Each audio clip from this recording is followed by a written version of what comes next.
Number one, put God first. Put God first in everything you do. Everything that you think you see in me, everything that I've accomplished, everything that you think I have, and I have a few things, everything that I have is by the grace of God. Understand that. It's a gift. 40 years ago, March 27th, 1975, it was 40 years ago, just this past March, I was flunking out of college. I had a 1.7 grade point average. I hope none of you can relate. I had a 1.7 grade point average. I was sitting in my mother's beauty shop. They still call it beauty shops now, but they call it, yeah, I was sitting in the beauty parlor. I was sitting in my mother's beauty parlor, and I'm looking in the mirror, and I see behind me this woman under the dryer. And every time she looked up, every time I looked up, she was looking at me, just looking me in the eye. And I didn't know who she was, and I said, she said, somebody give me a pen, give me a pencil. I have a prophecy. March 27, 1975, she said, boy, you are going to travel the world and speak to millions of people. Now, mind you, I was flunked out of college. I'm thinking about joining the army. I didn't know what I was going to do, and she's telling me I'm going to travel the world and speak to millions of people. Well, I have traveled the world, and I have spoke to millions of people. But that's not the most important thing, the success that I had. The most important thing is that what she taught me and what she told me that day has stayed with me since. I've been protected. I've been directed. I've been corrected. I've kept God in my life, and it's kept me humble. I didn't always stick with him, but he always stuck with me. So stick with him in everything you do. If you think you want to do what you think I've done, then do what I've done and stick with God. Number two, fail big. That's right. Fail big. Today's the beginning of the rest of your life, and it can be very frightening. It's a new world out there. It's a mean world out there, and you only live once. So do what you feel passionate about. Take chances professionally.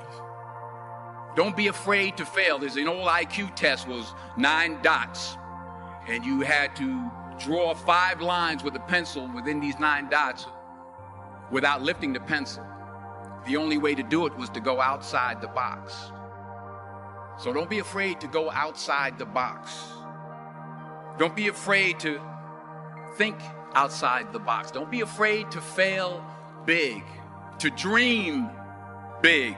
But remember, dreams without goals are just dreams, and they ultimately fuel disappointment. So have dreams, but have goals. Life goals, yearly goals, monthly goals, daily goals. I try to give myself a goal every day. Sometimes it's just to not curse somebody out. Simple goals, but have goals. And understand that to achieve these goals, you must apply discipline and consistency. In order to achieve your goals, you must apply discipline, which you have already done, and consistency every day, not just on Tuesday and miss a few days. You have to work at it every day. You have to plan every day. You've heard the saying, we don't plan to fail, we fail to plan. Hard work works. Working really hard is what successful people do. And in this text, tweet, twerk world that you've grown up in, remember, just because you're doing a lot more doesn't mean you're getting a lot more done. Remember that. Just because you're doing a lot more doesn't mean you're getting a lot more done. Don't confuse movement with progress. My mother told me, she said, yeah, because you can run in place all the time and never get anywhere. So continue to strive, continue to have goals, continue to progress. Number 3, you'll never see a U-Haul behind a hearse. I'll say it again. You'll never see a U-Haul behind a hearse. I don't care how much money you make, you can't take it with you.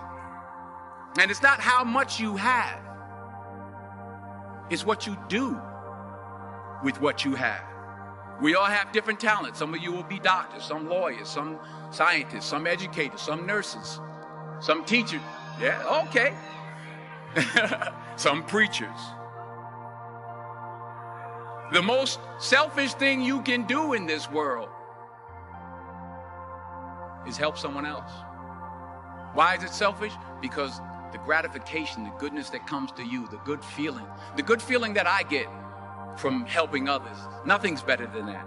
Not jewelry, not big house I have, not the cars, but it's the joy. That's where the joy is, in helping others. That's where the success is. Finally, I pray that you put your slippers way under the bed tonight, so that when you wake up in the morning, you have to get on your knees to reach them. And while you're down there, say thank you for grace. Thank you for mercy. Thank you for understanding. Thank you for wisdom. Thank you for parents.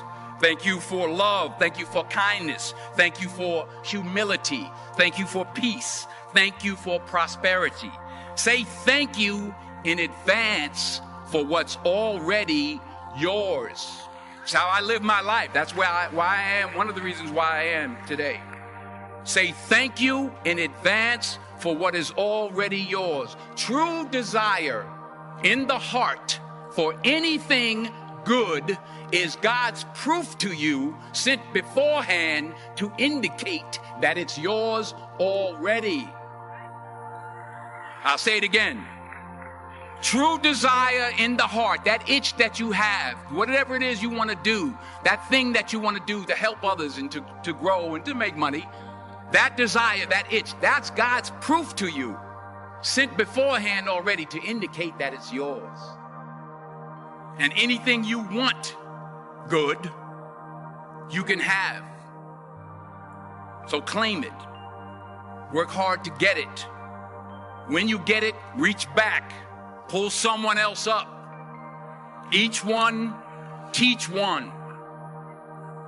Don't just aspire to make a living. Aspire to make a difference.